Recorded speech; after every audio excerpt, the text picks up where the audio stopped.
After everything we've been through, I thought you were gonna do the right thing. August 25th. Look at the lion on his chest. He's your father. A 2-hour event. That is my son! Seems we've become pariahs in this town. How the mighty have fallen. This is a matter of life and death. The man gonna kill your brother. There is no one on this planet more ruthless than me. All right, have and have not fans, today is the day. Well, number one, we get the finale of Greenleaf tonight. Number two, today marks 2 weeks from the return of the haves and have-nots. Number three, we get the official trailer we've been waiting for, not only confirming for the audience that yes, it is a 2-hour premiere event, but also we get a minute-long trailer. Now, I only showed a portion of the trailer because, as you know, this is YouTube. I can only have about 25 to 30 seconds to avoid copyright, So what I did, I played the first portion of the trailer at the beginning of this video, and once I finished talking for about a minute or so, I gotta insert this kind of dead air time in order to split up the trailer to avoid copyright. I'll go ahead and play the back half. The back half didn't have that much in way of dialogue, but it is what it is. I'll show it because I know people will be mad if I didn't. So before going further, make sure you like the video, subscribe to the channel, hit the bell icon and select all. That way you're notified when I post new content, and make sure you follow me on social media. I'd really appreciate it. Now let's go ahead, watch the last part of the trailer, and from there I will break it down piece by piece. My mother, that's who needs to fall. I've heard about you. Of course you've heard about me. Everyone has heard about me. I've done so much in my life. No matter how far I run away from it, it will always hunt me down. Tyler Perry's The Haves and the Have-Nots returns. The 2-hour premiere event, Tuesday, August 25th, starting at 8/7 Central. All right, and that was the remainder of the trailer. Now I have all the dialogue jotted down and the scenes. To be honest, I do feel like this trailer was kind of different from the rest. I think what this trailer was really trying to show us was a picture of a character followed by dialogue from that character, a brief scene of the character before they moved on to the next one. So it wasn't until like the second half of the trailer where it felt like a lot of stuff happened. But really, this trailer was mostly blink and you miss it. So we start off the trailer with Hannah going, "I can't believe you. After everything we've been through, I thought you were going to do the right thing." Safe to say this is obviously regarding Candace and Benny in regards to the money. And as you all know, the one photo we got yesterday was Benny seemingly confronting Hannah on his phone about the whole Derek situation, because Benny even goes on to say next, "Look at the line on his chest. He's your father." I mean, for the audience, it doesn't really mean a lot because we already known this for quite a while. Reminds me of season 1 of The Flash, where Iris finds out that Barry Allen's the Flash, and it's like, kind of lackluster because everyone in the show seemed to know it except for you, and now you're upset about it. So we'll just have to wait and see what happens there, because really, I've said this in videos I've done almost a year ago, Benny needs to stay out of it. Whenever Derek and Candace eventually meet up, this has nothing to do with Benny. Shut up. But we do have another scene where it looks like Candace and Derek are staring each other down in front of Hannah's house. And yeah, I'll call it Hannah's house, even though technically, she doesn't want it. But I'll just say Hannah's house for simplicity. Would that work for you all? So it looks like we're getting a lot of Derek in this trailer. He's looking at Candace right there in front of Hannah's house. And then at the very end of the trailer, and remember, I'm not going to review the trailer in order of how it appeared. What I do is I watch the trailer, I write everything down, and then I try to put together the piece of the puzzle. We get an interesting scene of Derek looking like he's being arrested in Catherine's house. Remember, Hannah is the executor, so she's kind of like the legally the overseer of the Cryer estate and money. So it makes sense as to why she would be over at Catherine's house. Now, why Derek is there, why he's getting arrested, could it be considered trespassing, even though technically he still does work for Catherine and the other rich people, so he could just be there doing a job. Could he be robbing the place? That's a possibility. Could he be arrested for his past crimes, aka sexually assaulting Hannah? Possibly. I mean, if Benny or somebody else, turns him in for it and then he gets arrested, that's the only reasons I can think of. But either way, it looks like Derek is potentially being arrested. I hope that's not the case. I don't know. We'll just have to wait and see. Then next up, this is the part of the trailer where it kind of goes all over the place. So we get a scene of 2 officers taking Wyatt's body out of the jail cell. Couple things with this. Catherine screaming, that is my son. Dramatic. Is Wyatt alive? I don't know.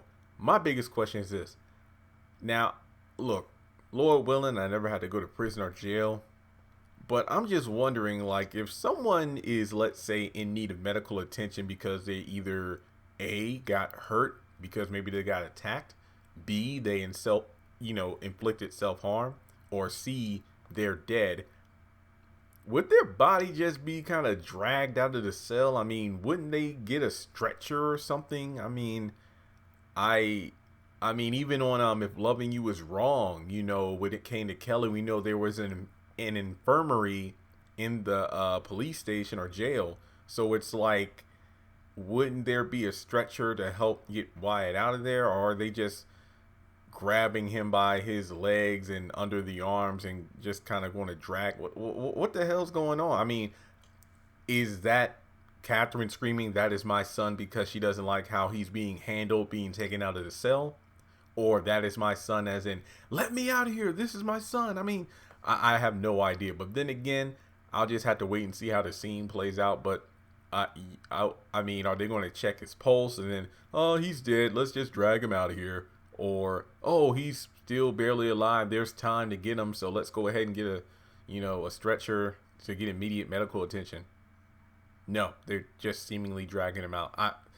Yeah. So then the next scene, at various points in the trailer, we have Catherine kind of giving different ranges of emotion. Like, you know how it is. What's it called? The stages of grief, from like denial, anger, acceptance, or whatever. So we get a narration that says, there is no one on this planet more ruthless than me. And she gives an icy stare over to someone, I'm guessing in the cell next to her. I think it's Mama Rose.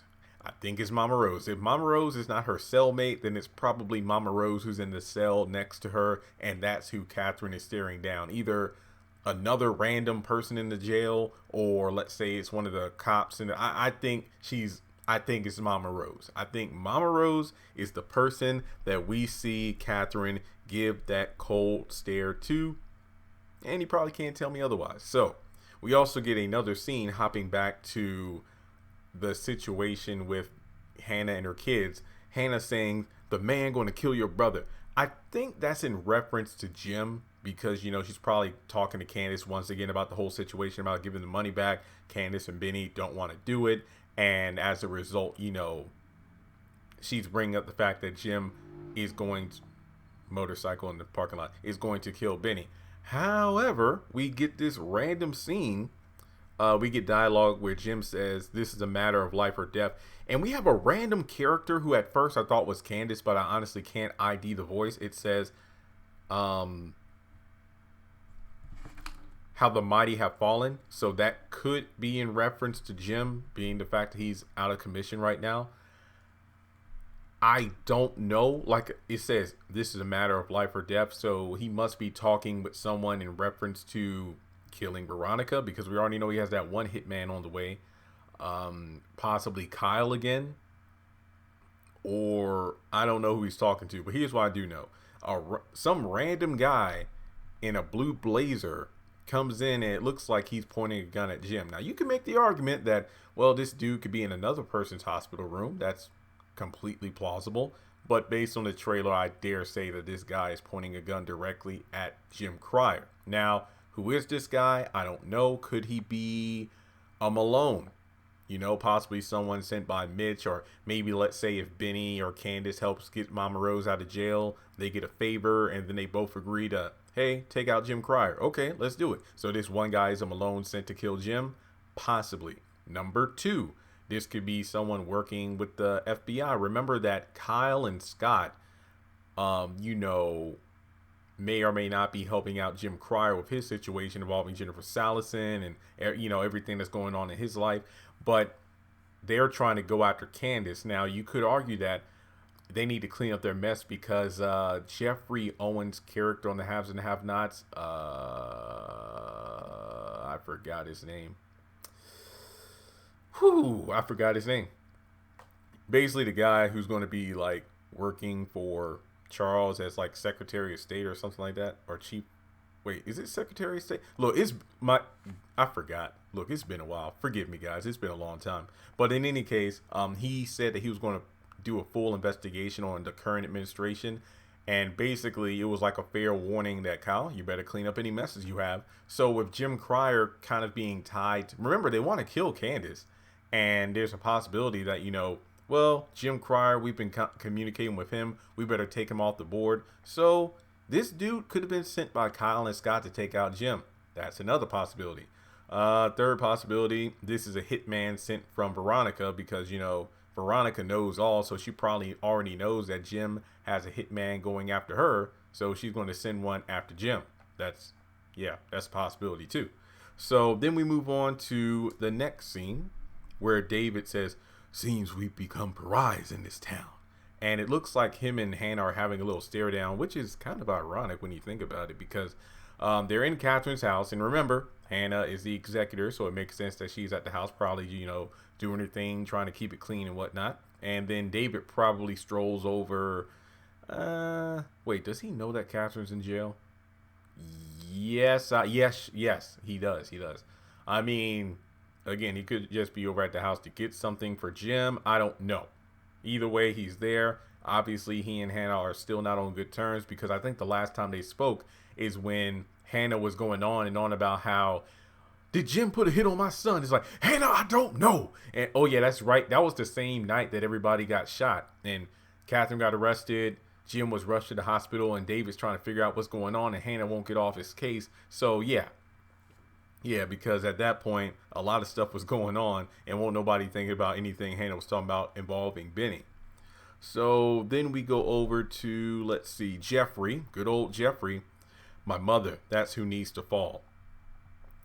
Is he talking to Madison? Is he talking to Justin? I don't know. All we know is that these two are briefly staring each other down, which it will be an interesting mother-son reunion. Hi, Mom.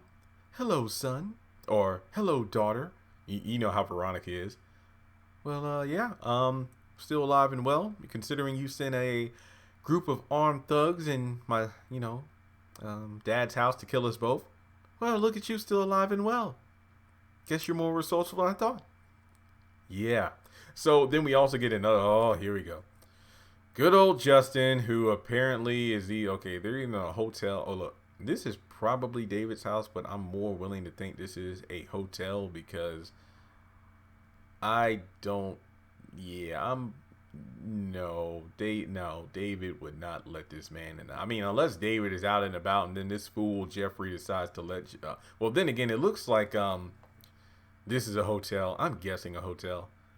And Justin just happens to pop up and we got Jeffrey in a robe and we got Madison in the bed. Now this bed could definitely be, let's say, Madison's apartment.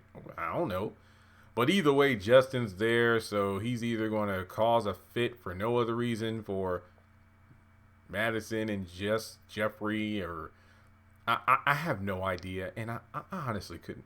Look, I did the video earlier today about my gloves are off when it comes to me reviewing the show, but I don't care about this. The Jeffrey, Madison, I don't care.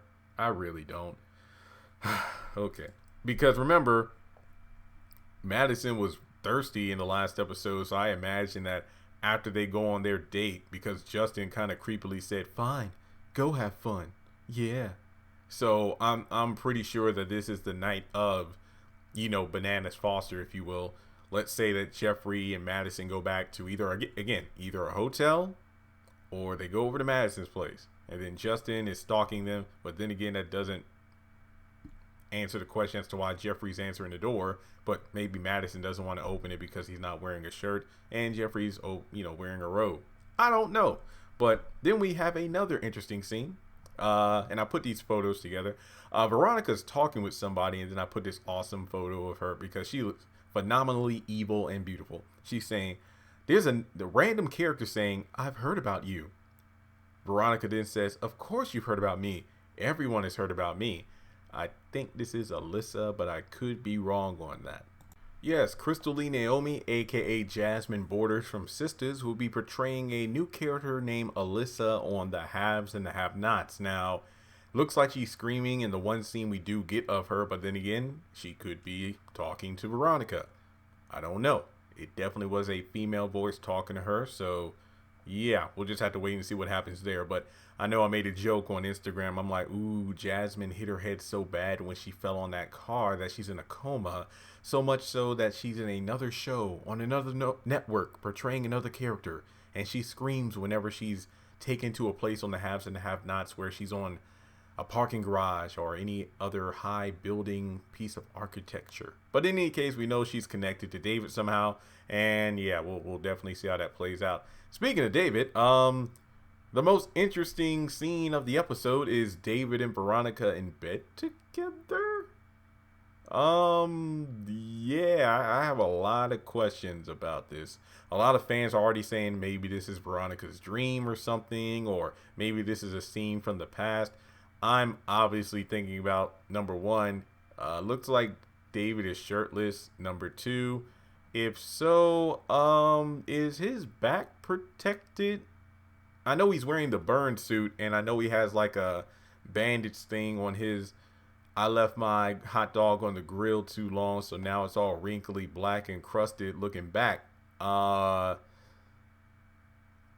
I don't know. Tyler probably just forgot. I feel like a lot of people forgot about David's back injuries, and I don't blame you because he's just been walking around like nothing's been wrong. So, yeah, we'll just have to wait and see. I mean, this could be a fantasy. This could be reality, which kind of makes no sense if it is, because David's already tried the play nice thing and then attempted to drown Veronica. So what the hell could they be snuggling up for? Speaking of snuggling up, we also get another scene of Veronica in a cougar mode. And no, this is not Benny. This is not RK. This is Laura's man on the show.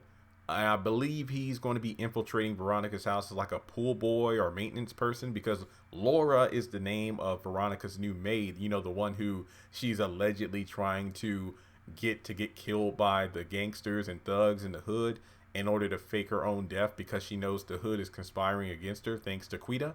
So we know from the ending of the last episode, yeah, this was definitely shoehorned in, that Laura and her man pretty much rob rich, vulnerable people. So looks like he's going to seduce Veronica and pretty much pull an RK to an extent, but who knows, maybe this time they'll actually succeed, because remember, this chick has cameras everywhere and apparently likes light-skinned dudes. All right, now switching gears, this is the part of the trailer where, you know, a lot of things happened at random. Well, I'll skip to the very end, because the last piece of dialogue we get is Candace, "I've done so much shit." I feel like that word was bleeped out. I've done so much beep in my life, which the beep was redundant considering I just said the S word. I've done so much poop in my life. No matter how far I run away from it, it will always hunt me down.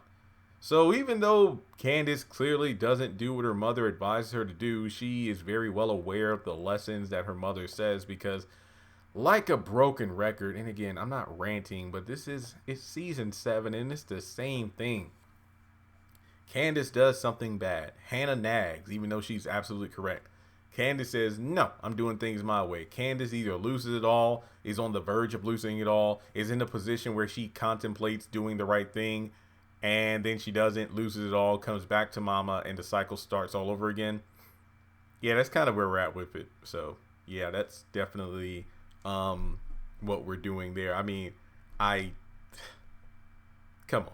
So speaking of Candace, we actually get an interesting scene. It looks like Candace, Mitch, and Benny are all together at the Iron Bone Bar, which is a Malone establishment. Remember that Mitch told Benny that he owes him, was like, hey man, if I get you out of this, you owe me one. So I wonder if Mitch is going to be asking for a family favor. Could this be in reference to what I've done theory videos on? Could Benny and Candace possibly be helpful in getting Mama Rose out of jail, possibly by fronting up bail money, and as a result the Malones owe a favor, which could explain why that random dude is in Jim's hospital room with a gun? I don't know. But speaking of Malones, we got Vinny and Sandy. I really don't know what's going on. Vinny's pointing a gun at someone. I just hope, look, I know they're actors, that's for sure, and I love the Malones, but I hope that Sandy isn't pointing the gun at Benny, because look, yes, this show was filmed in, okay, this is technically reshoot territory, so some of these scenes may have been filmed in 2018, some of them may have been filmed in 2019, but regardless, in the climate we're in right now, it's like, come on Sandy. But it looks like, you know, Vinny's there to, you know, keep them straight. So let's see what they're doing. Is this involving the whole Mama Rose situation? Because in the episode One Way or Another, which is episode 12, we know that Vinny's going to do whatever it takes to get Mama Rose out of jail. And then we have another scene where Sandy looks a bit surprised. But remember that behind the scenes photo from a while back where we see Mitch and Sandy kind of beat up. So it's possible they may have gotten into an altercation. So keep an eye out for that. And wow, we are definitely covering a lot of ground here. Speaking of guns, because, you know, you got the guy in Jim's room, you got Sandy Malone. You also got Veronica looking very pissed off and pulling out a gun. So who the hell is she going to shoot? I mean, there's literally a list of people. Is it Justin to put him out of his misery? Is it David? Is it Jeffrey? Is it Laura? Is it Laura's man? Like, let's say she finds out that, oh, you tried to rob me. Boom. I mean, that's highly possible.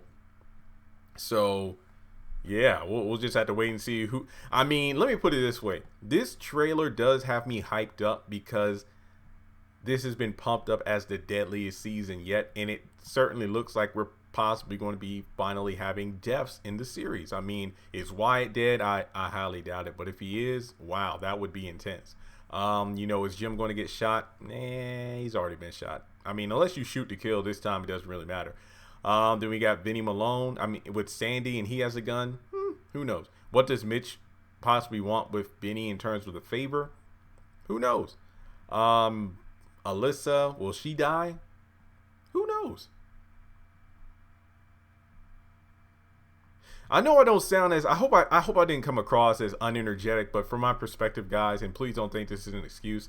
Number one, I've had over 130 items sell on eBay between Sunday night and this afternoon at 3:45. So I got to spend time getting all that stuff ready for preparation and shipping by Thursday or Friday. Number two, Greenleaf finale is tonight. So I got to get, you know, energized for that. I did a ton of videos over the past couple of days and this morning. Number three, we just got this exciting trailer, and I gotta admit, I'm actually pretty impressed. Like I said before, the cutaways from the character pictures to random scenes and sorry about that. Upcoming episodes have me a bit distracted, so it took a while to kind of put the scenes together.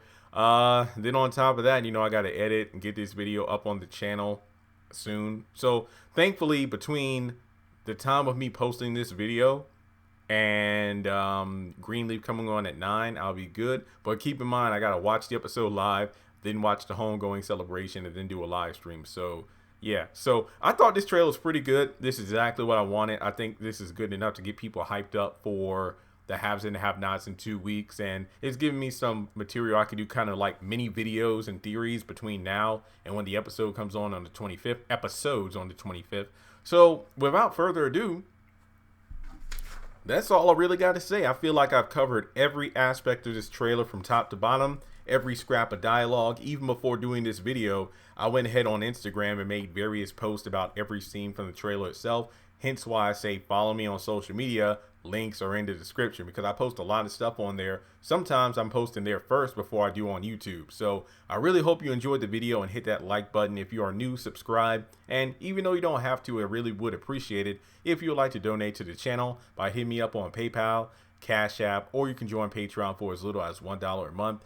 It's currently $4:34, and I'm a little concerned. USPS was actually here at like 2:30 putting mail in the mailboxes, and I scheduled a pickup. I'm only saying this because I have 22 Tyler Perry DVDs that need to be mailed out because I scheduled a pickup and nobody's come yet. Maybe they'll come by 5 or something. If not, I'll just reschedule a pickup for tomorrow. I don't know. Sometimes these people are inconsistent. But just know, if you want a DVD, it's supposed to be in the mail today. But if they don't come to pick them up, I'll go tomorrow. And no, due to the whole COVID thing, I'm just not going to the post office. I'm only doing pickup. Safety first.